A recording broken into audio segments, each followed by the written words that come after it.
आबाब गिरामी, आज का इज्तिमा अल्हम्दुलिल्लाह अल्लाह इसको अपनी बारगाह में कबूल व मंजूर फरमाए। जितने भी आबाब हमारी दावत पर तशरीफ लाए हैं, मैं दिल की अथाह गहराइयों से उनका शुक्रिया अदा करता हूँ। अभी हमने अपने इलाके को मदऊफ किया है। मैंने शहर के बाहर मैंने दोस्तों को कहा था कि सिर्फ मोहल्ले पे मेहनत करें सबसे पहले। तो बाहर से दोस्त अहबाब को मैंने इनवाइट नहीं किया, क्योंकि हमारा बहुत सा ताल्लुक है। चूंकि अमर सुद्धू, ग्रीन टाउन, टाउनशिप, सारी जमात से अल्हम्दुलिल्लाह हमारा ताल्लुक भी है और अल्हम्दुलिल्लाह हम जाते भी हैं, वो भी तशरीफ लाते हैं। तो मेरे भाइयों, ये आपका आना यकीनन हमारे लिए भी खुशी का बाइस है।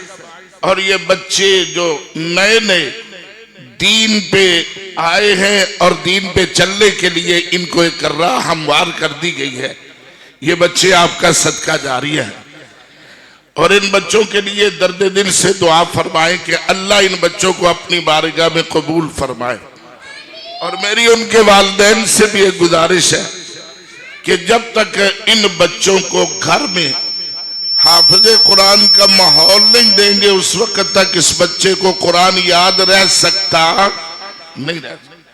बाप भी सोया हो, माँ भी सोई हो, तो फिर वो बच्चा क्या कुरान याद करेगा और कुरान की तिलावत करेगा।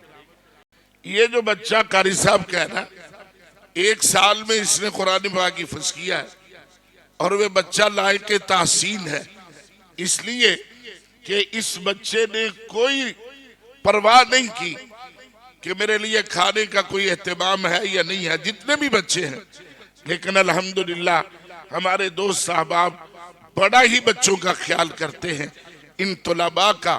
और मैं बड़ी अलावजहिल बसीरत एक बात ये कहना चाह रहा हूँ कि मुझे जो जमात मिली है ना, अल्लाह सबको ऐसी जमात अता फरमाए। ये मैं अल्लाह का शुक्रिया अदा करता हूँ।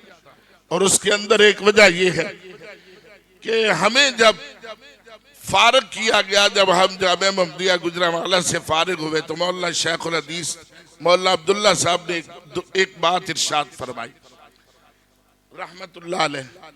फरमाने लगे कि एक बात बेटा याद रखना, नाले का पक्का बन के रहना और खुददारी अपने दिल के अंदर पैदा करके रखना।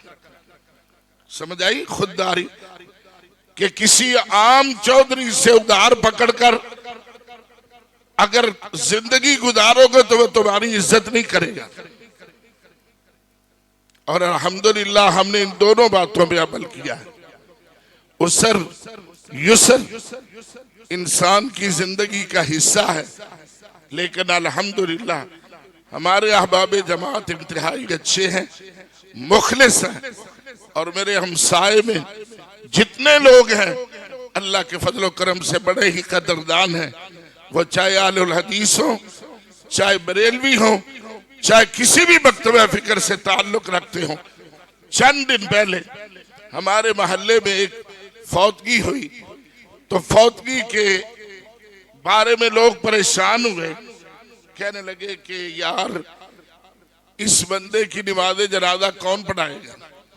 उनकी अहलिया शिया है और वो खुद भी मस्जिद में बड़ा कम आते, लेकिन एक बात जरूर कहा करते, मुझे 5000 रुपया ईद देते, कहते कि मैंने मस्जिद से कोई तावन नहीं करना, ये सिर्फ आपका है, मस्जिद के साथ मेरा ताल्लुक नहीं है। ऐसे भी लोग हैं। लेकिन जब उनकी नमाज़े जनाजा का वक्त आया ना, तो उसके बेटे ने सबसे पहले मुझे फोन किया कि क्या आप हमें मस्जिद में नमाज़े जनाजा पढ़ने की इजाजत देंगे। मैंने कहा बेटा आओ, ये आपका हक है। आपका वालिद बड़ा ही खुश खुल्क और बड़ी अच्छी गुफ्तगू के साथ हमें वेलकम कहा करता था, तो हम आखिरी दुआ उसके लिए करने के लिए हाजिर हैं। और अल्लाह के फजल करम से वो फिर नमाज़े जनाजा यहाँ पर मैंने पढ़ाई, और नमाज़े जनाजा पढ़ाने के बाद मुझे ये एहसास हुआ कि अगर आपका कद अच्छा है, आपका अगर किरदार अच्छा है, तो दुनिया की कोई ताकत तुम्हारा रास्ता नहीं रोक सकती। दीन का काम है। जिसने भी मेरा साथ दिया है मेरे इस मरकज में, ये सारे अहबाब तशरीफ फरमा है, इन सब के अंदर कोई भी ऐसा नहीं कि जो मुनाफिक हो, जो दिल का और हो और बाहर का कुछ और हो। भाई साहब, ये अलावा जेल बसीरत बात है कि मेरे साथी बड़े ही अच्छे साथी, और अल्लाह पाक इनको दिन दुगनी और रात चुगनी तरक्की अता फरमाए और इनको अपनी बारगाह में कबूल फरमाए। मैं दोबारा अपनी माओं का, अपनी बहनों का और अपने सब भाइयों का शुक्रिया अदा करता हूं, और शुक्रिया के साथ साथ आप सबके लिए दुआ गो हूं कि जितने भी अहबाब तशरीफ रखते हैं, मेरी माएँ हैं, मेरी बहनें हैं, अल्लाह इनकी जिंदगी आसान फरमा, इनके लिए दीन पे चलना आसान फरमा। आने वाले दिनों के अंदर अल्लाह इनको इज्जत वाली जिंदगी अता फरमा और इज्जत वाली मौत और शान वाली मौत अता फरमा। व आखिर दावाना अल्हम्दुलिल्लाह।